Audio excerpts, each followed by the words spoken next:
Why get all your holiday decorations delivered through Instacart? Because maybe you only bought 2 wreaths but have 12 windows. Or maybe your toddler got very eager with the advent calendar. Or maybe the inflatable snowman didn't make it through the snowstorm. Or maybe the twinkle lights aren't twinkling. Whatever the reason, this season, Instacart's here for hosts and their whole holiday haul. Get decorations from the Home Depot, CVS, and more through Instacart and enjoy free delivery on your first 3 orders. Service fees and terms apply. Today on a special 10 News conference, the commuter crisis 1 year later. Thanks for joining us. I'm Allison Bologna. And I'm Mario Hilario. The state has now picked 2 finalists to bid to rebuild the Washington Bridge. Walsh Construction Company will compete against a joint venture of American Bridge Company and MLJ Contracting. They are well-sized to be able to do a project like this. Let's see how they put their innovation and their skills and their knowledge to work to get us the best price, the best schedule. So the finalists will spend several months now preparing detailed proposals with a final selection scheduled for June 6th. There's still no set timeline, though, for when the new bridge will reopen or how much it will cost to build in the end. East Providence is ground zero for the bridge closure. And Mayor Bob DeSilva joined us to talk about how it's impacting his city. The businesses really suffered, especially early on, but how are they handling things now and how have the grants helped? So, I mean, I speak to business owners on a regular routine, and early on, when we first had the initial closure, it was complete gridlock throughout East Providence, and there was businesses reaching out about how they were losing clientele, people were canceling appointments. It was difficult. It was a difficult time, but since then, with the 3rd lanes opened up, people are moving through the city a lot more smoother. We were able to, working with the governor and with the General Assembly, get $1.2 million so that we can give as direct grants to those affected businesses. We went through a process. We extended the process to try to reach out to as many businesses as possible. We did letters, we did social media, we did media, as much as we could to reach out to all the businesses. We ended up with 264 applications. Out of those 264, though, we found a lot of, fraudulent or ineligible. That's always going to happen, yeah. I was kind of shocked how many. Yeah. But at the end of the day, we ended up with 111 legitimate, what we believe are legitimate businesses, and we're going to be making about 40 of them whole on their losses for the period that we were looking at. We were looking at December, January, and February. So we're excited about it. We should be getting the money out to those businesses by December 23rd. But here's the thing. Initially, we were going to give out $2,500. Yeah. But because we only could identify 111, we upped it up to $10,000. So that's great. Yeah, because some people were saying, $2,500. It's helpful, but it's not really going to make us whole. Every little bit helps. Exactly. in today's economy. The good news is when you look at on the restaurant industry, when you look at the restaurant meals tax, East Providence's numbers are up. So we're doing well. The local businesses, when I talk to some of them, they seem to have bounced back. Not all of them, but most of them are back to where they used to be. So we've got a couple of years now before a new bridge is built, we hope. How are you, your city, your residents going to get through these next couple of years? I mean, we're going to do the best we can going forward. Our businesses, once, like I said before, they're a resilient group of people. East Providence residents, East Bay residents have been very supportive of our local businesses. I think it's positive to see that they have a couple of very strong candidates to build the bridge. They're doing the demolition. There's ongoing demolition right now, so that is starting and it's in process.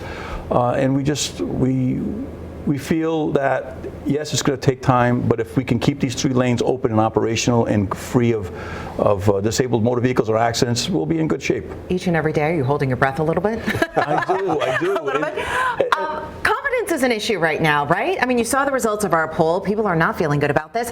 How do you rebuild confidence in the folks in your city saying, don't worry, is what you're saying. You're resilient, but they're still having to get through another 1, 2, maybe even 3 years. We're hoping it stays on budget and on time. Well, I know. Exhale. Well, the reality is, we know that the money's there, so the financing is there, right? So they put that together. The state has. That's assuming no more inflation. Right. Yeah. Let's hope. And they've also they're starting the process of getting these two, from what I understand, these two candidates that are going to be putting in the RFP for the bridge build are very well qualified, over 200 years of experience between the both of them. They've built projects like this and even bigger and successfully and with good timelines. The governor was very careful not to say or put out any timeline, because you don't want to put a timeline and give people false hope. Exactly, yes. Exactly. But from our understanding is that these two applicants, these two bridge builders, have the capability and the means to get it done. And we also have to take under consideration that the demolition is happening. And the demolition started with, hey, we're not going to do the abutments, but all of a sudden engineering reports came in and said, hey, we have to do the abutments now. Can I put you on the spot for a second? Do you have confidence in Peter Elvedi right now and the governor? I do have confidence that they've tried to do everything they can all along. And if you look at missteps, if you want to call something a misstep, trying to put an aggressive timeline on the original RFP was trying to be responsive to the community to try to get this project done quicker than normally would be done, and that's what kind of held up that original RFP. Okay. So you got to give them credit for trying, advocating, trying to get things done. And look, this was something that was thrown on the governor and his team and his staff. It wasn't something that they knew was going to be happening, and they're dealing with it as well as they can under the circumstances. So do I have faith? Yes. Do I understand the frustration from the community? Absolutely. I understand the frustration. I understand the frustration being stuck in traffic. I've been doing it myself. I think that's what a lot of people want to hear, is that you understand. And you're not saying it doesn't exist. Right. Oh no, it does exist. It does exist. I acknowledge it, and I acknowledge that there were missteps, and I acknowledge that people have been frustrated. I acknowledge that people have suffered. One of the things I wanted to do with the grant money originally, and I was rebuked by my city council, but we may go back, is I wanted to get some of the money. If I couldn't get it all out to the businesses in a direct grant, get some of that money to the residents who also suffered, so that the residents could then spend it at local businesses, and they deserve a little relief. They've suffered like everybody else. Exactly. All right, Mayor Bob DeSilva, East Providence, thank you so much for your time. And coming up, NBC 10's Gabrielle Caracciolo. She's sharing your stories and asked the Attorney General, Peter Neronha, if he expects the lawsuit to be settled or to go to trial, and then how long all of that will take. That's next on this 10 News Conference special, The Commuter Crisis, 1 year later.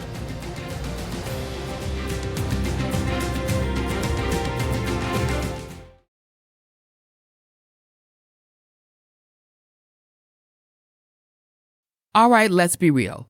If you're a content creator, blogger, or an entrepreneur just getting started, the last thing you want to do is spend hours building a website. That's where Bluehost comes in. Their AI tools make custom WordPress sites in minutes. No coding, no stressing. You also get built-in marketing and e-commerce tools to grow your business. And with faster loading, you can secure the bag without the lag. It's never been easier to launch your website. Go to Bluehost.com now to get started. Behind the bright lights and adrenaline of pro sports is an equally exciting world of negotiations and deal making. That's what we cover each week on our podcast, The Deal. I'm Alex Rodriguez, former baseball player turned business executive. And I'm Jason Kelly, chief correspondent for Bloomberg Originals. Over the next couple months, we'll hear from all-stars like Jay Williams. I want to be an owner one day. Billie Jean King. Learn the business. And so many more. Listen to The Deal wherever you get your podcast.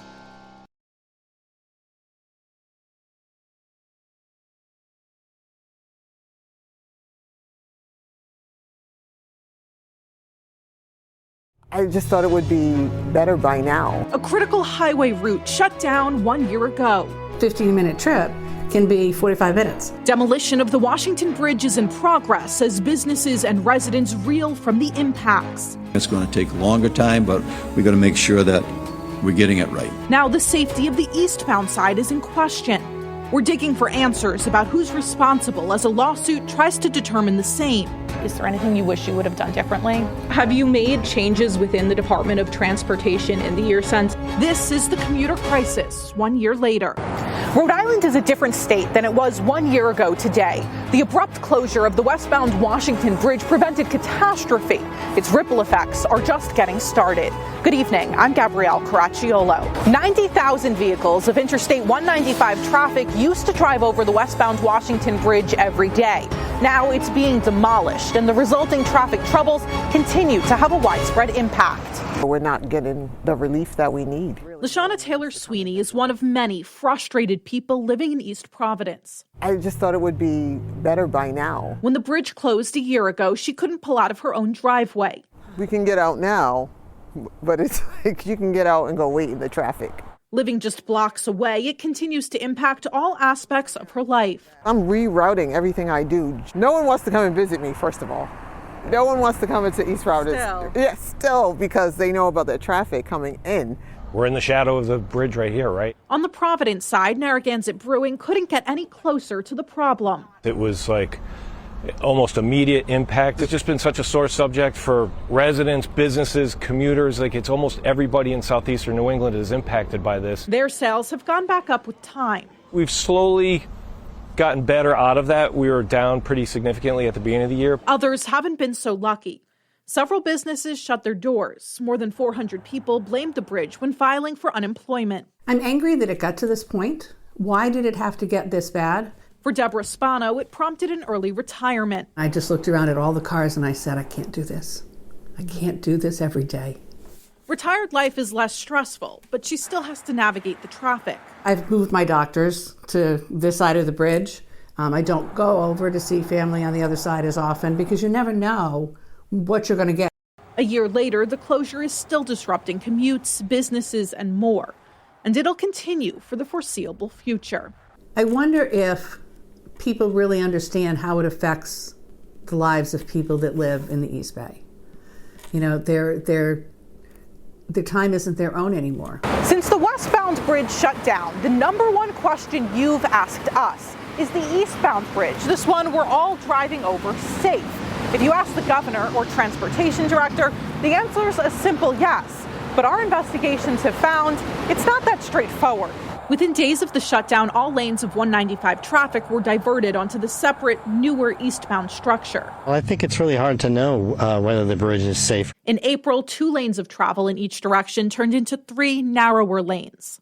We avoid it only because there's just a lot of uncertainties about the bridge. It's scary, too, with those small lanes. I don't want to have to be stressed about it. I mean, it's stressful enough just trying to manage the traffic over there. Publicly, Transportation Director Peter Alviti dismissed concerns. It's adequate for the use that we'll be using it for the next several years. But behind closed doors, documents first obtained by NBC 10 tell a different story. Less than a week after that statement, a ride-out engineer wrote, the eastbound Washington Bridge has become considerably more sensitive since the closing of the westbound bridge. That's from a critical expense request form. The state is paying tech company Kistler nearly $2.8 million for new monitoring systems. They're meant to keep track of the eastbound bridge's structural health in real time. Ride-out maintains it's a proactive measure, not indicative of any problems. It was Kistler, not the state, that announced the project kept so under wraps even Governor Dan McKee wasn't initially familiar with it. You got me a little at loss here because I'm not exactly sure when it did come about. Installation work began in August, followed by weeks of calibration. Oh, I do think that's a great thing for them to be doing. If they're coming up with some kind of weighing system, that seems like a smart idea. Over the last 8 months, we've requested more than 24 interviews with Ride-Out Director Peter Alviti. Those all continue to be ignored or declined without any explanation as to why. We wanted to ask about issues like the eastbound bridge safety, so we caught up with him after a public meeting. There was an inspection back in 2017, less than a decade after it opened, where it was only rated in fair condition rather than good condition. Is that normal for less than a decade-old bridge to not be in good condition? Yes, it is. It is. Yeah. And that's typical across the state? It's typical across the United States. And as all this work on the eastbound bridge is being done, no additional issues have been found? No. It's perfectly safe? Yes. It's going to cost more and take longer to demolish than originally planned. The cost now nearly $100 million, more than double the initial estimate. It won't be totally gone until the end of next year. That's partially because of a late decision to take the substructure out of the water. Despite a higher price tag, in June, Aetna Bridge Company beat out the only other bidder, saying they could get the demo done faster. Aetna is also one of the defendants in the state's lawsuit, a fact the DOT maintains is in a conflict. The legal and process and the claims process is being handled separately the way it should, and that's appropriate. But if there's a bad actor, don't you need to know that so you don't reuse them or contract them again for other projects? Throughout the United States, there are claims and counterclaims made between state governments and their transportation contractors. It goes on all the time. That decision to tear down and rebuild the bridge wasn't made until March. About 6 weeks later, the state asked companies to bid on the project, but that effort came up empty. We know it's taking a long time. It's going to take a longer time, but we got to make sure that we're getting it right. Vendors questioned the scope, risks, and timeline RIDOT laid out. With no takers, the state went back to the drawing board, first asking for feedback. Did any companies give any indication of how long it will take in order for a new bridge to open? No. RIDOT's now trying a two-step bidding process. 4 teams submitted their qualifications for consideration. 2 finalists will work on more detailed bids. RIDOT won't choose a builder until June of 2025. Why not do the two-step process to begin with? We maybe could have chosen a company much sooner than June of next year. Well, we may have, and that's in the past, but I can't disagree that it could have been smoother. Why is it that RIDOT keeps needing these do-overs? We got to do a lot better. Look, I agree with the governor. We have fallen short on a couple of issues here. So how is all of this going to get paid for? There's a combination of state and federal funds already allocated for the project. I sat down with Senator Jack Reed to talk about the $220 million in federal funding he helped secure. Is it difficult advocating for that funding when we don't know who's rebuilding the bridge or how much it's ultimately going to cost? The state made the request to us of $220 million. We made the case this was urgent. It had to be done. And frankly, very fast, speaking in Washington terms, we were able to get the $220 million because they understood the impact this has. If they come back and say, hey, we need $100 million more, will you be prepared to go back and ask for more federal funding? We're always prepared to assist the state when it comes to funding. As the White House changes administration and Congress as well, will that impact your ability to go out and get more funds if needed? We have in the past been able to get funds even under the first Trump administration because, one, we have a legislative process and I sit on the Appropriations Committee, so we'll do our best, and I think we can get additional funds if necessary. When you go to Washington and go to bat for this funding, are you satisfied with the way the state is handling the situation back home? Well, I think no one's really satisfied because the impact is so severe. Everyone, I think, wants this done quickly, but it has to be done correctly, and that takes time. The state, the people of the state, deserve a remedy for that conduct. Coming up, Rhode Island's Attorney General weighs in on the Washington Bridge failure, what to expect as most officials remain tight-lipped.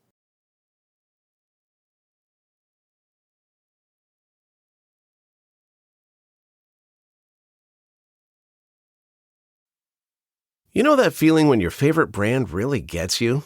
Deliver that feeling to your customers every time. Memorable moments like these are key to building your business and your brand. Klaviyo turns your customer data into real-time connections across AI-powered email, SMS, and more, making every moment count so you can continue to build smarter, more meaningful relationships with your customers. Build smarter digital relationships with your customers and make every moment count with Klaviyo. Learn more at klaviyo.com/BFCM.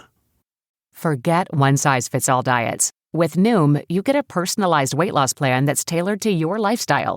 Have cravings? Food FOMO? Noom can help you lose weight while still enjoying your favorite foods. Noom's users love the flexible approach, blending psychology and biology to help you lose weight in a way that's sustainable for you. Plus, you can rest assured Noom's approach is grounded in science. They've published more than 30 peer-reviewed scientific articles describing their methods and effectiveness. Stay focused on what's important to you with Noom's psychology and biology-based approach. Sign up for your trial today at Noom.com.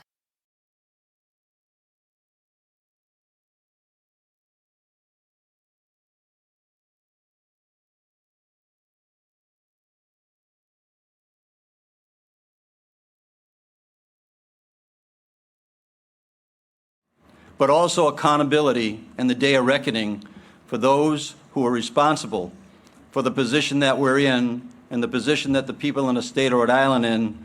That day is coming, and it's coming very soon. The governor made that promise in March, but a day of reckoning has yet to come. There's only been one oversight hearing at the State House, and that was before the decision to tear down the bridge was even made. It's important. We have to reconvene. We have to get answers. It's our jobs. Representative Robert Quattrochi wants the House Oversight Committee to get back to work. We need to know what's being done to protect the taxpayers' investments. And that's what it is. It's taxpayers' investments. Taxpayers' money is going towards this. He believes more hearings are needed. I'd say it's past the time to call for more hearings. In fact, probably a lot of people would say, well, it's about time, you know. It is about time. We need information. People are upset, rightfully so. Speaker Joseph Shikarchi agrees. There's a lot of, questions about the bridge, the timetable of the bridge, the cost of the bridge, and I think it's time we have a public hearing in early part of the session next year. The state is suing 13 companies, alleging they failed to identify and address critical issues with the bridge. Attorney General Peter Nerona is working with outside counsel on the case. The biggest takeaway, particularly for non-lawyers, is that this litigation is going to take time, years, not months. Do you anticipate this actually going all the way to trial, or would you prefer for it to be settled in advance? Whether or not a case will settle along the way, I can't tell you. There are some high-stakes cases, public corruption cases, for example, that are almost always trials. This is a very high-stakes case for both sides, and so I anticipate it being a trial. Back in March, the governor had said there'll be a day of reckoning when it comes to this Washington Bridge failure. Do you see the lawsuit as a means to that day of reckoning, or is it just about the financial damages here? I can't get inside the governor's head and really understand what he meant by that. All I know is this, that we feel that there's culpability, at least some culpability, on the part of the companies that we sued. And that the state, the people of the state, deserve a remedy for that conduct. We hired experts to tell us what we should do and to tell us what we thought the life of that bridge could and should be.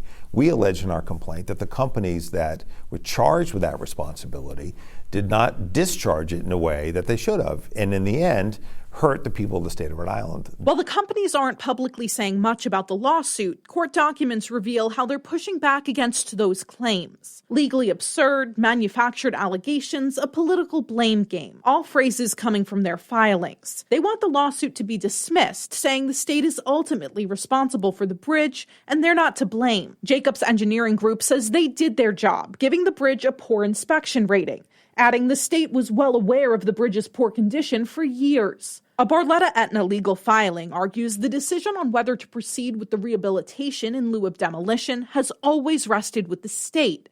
It goes on to say the state's blame game is political and without a supportable legal basis. Is it possible there's some shared responsibility here? Oh, sure. I mean, that's always the case in a negligence case, which is really what this case comes down to, regardless of the precise legal theory. At the end of the day, the jury will decide that question. But what we allege and what I believe is that these companies had a responsibility to guide the state with respect to the reinvestment in it and its expected and its life expectancy, and they failed to do that in the way they should have and in the way they contracted. Aetna Bridge Company is the company doing that demolition work. They're also bidding to potentially rebuild the bridge, but they're one of the companies that you're suing. Is that a conflict of interest? No, I don't see it that way. Do you have an idea, an estimate of how much money could be recovered from I don't. I really don't. We're a long way from damages. I think when I step out of office in January of 2027, I strongly believe that this case will still be going at that point. What went wrong and who's responsible? The state ordered a forensic analysis, but now because of the lawsuit, it's not being released. And no one will say if anyone working for the state is even partially to blame. I went through years of inspection reports in the state's own bridge inspection manual looking for answers. Never assumed anything like that was going to happen. You assume that the inspections are being done. That's what you assume. And that they're legit. In hundreds of pages of inspection reports obtained by NBC 10 from 2014 to 2023, it's clear the Washington Bridge has had its share of issues. Despite problems including rusting, cracking, and leaking, the westbound bridge was one of many across the state rated in poor condition but still deemed safe. That is, until state leaders say a young engineer, not an inspection, brought these broken rods to their attention. How did that happen without people noticing? 72 hours later, cars drove over the bridge for the last time. It's horrible. And it's very stressful. And the inspection reports each detail how certain areas of the bridge can't be easily examined. Access issues include the bridge's design, construction equipment, and pigeon debris blocking the way. You know, how many inspections were done on that bridge that was overlooked? That's not good. Doesn't say good for the government either. We asked Transportation Secretary Pete Buttigieg about it when he visited in March. Does that concern you? Do you think the state needs to reevaluate how inspections are being done? Yes. Thanks very much for coming out. Appreciate you. Why did it take a decade and a broken bridge for the state to realize there were issues with these inspections? The state's bridge inspection manual indicates both the consultant and the state bear some responsibility. The manual states RIDOT at a minimum is supposed to review all inspection reports with a poor rating. It's unclear if that happened. We tried asking DOT Director Peter Alviti about it, but he wouldn't directly answer my questions. The lawsuit points to concerns with the different bridge inspections over the years. Not on the lawsuit specifically. Anything about the lawsuits. But just on the bridge inspection process where concerns have been raised. Any matters that have anything to do with the lawsuit, you'll need to address to the attorneys. But you won't say if you're changing the bridge inspection manual as a result of concerns with the inspections? I'm not saying anything that pertains to the litigation. Whether or not these inspection reports could have or should have flagged more issues remains unclear. Have you made changes within the Department of Transportation in the year since, updating any internal policies or procedures? So during the last 8 years, we have made immense changes to the way that we do business at DOT, and we continue to do that on an annual basis. And this year, we did too. Yes. What are some of those changes? I won't get into specifics with you, but we've looked at the way that we continue to conduct our inspections, how we act upon them. Some of our maintenance kinds of provisions. I hope they do follow through in going after somebody that made the mistakes and ignored what was happening to the bridge. Because those are people's lives. That's my son, my daughter, my grandson, whoever. Somebody is going over that bridge, and God forbid it collapse. 1 year later, this commuter crisis is far from over. In about 6 months, the state hopes to finally choose a company to rebuild the bridge. It could be years before the lawsuit is settled or goes to trial. And no one knows when we'll all be driving over a new, safe bridge. In the meantime, here at NBC 10, we'll keep telling your stories, investigating the issues, and holding the powerful accountable. I'm Gabrielle Caracciolo. Thank you for turning to 10.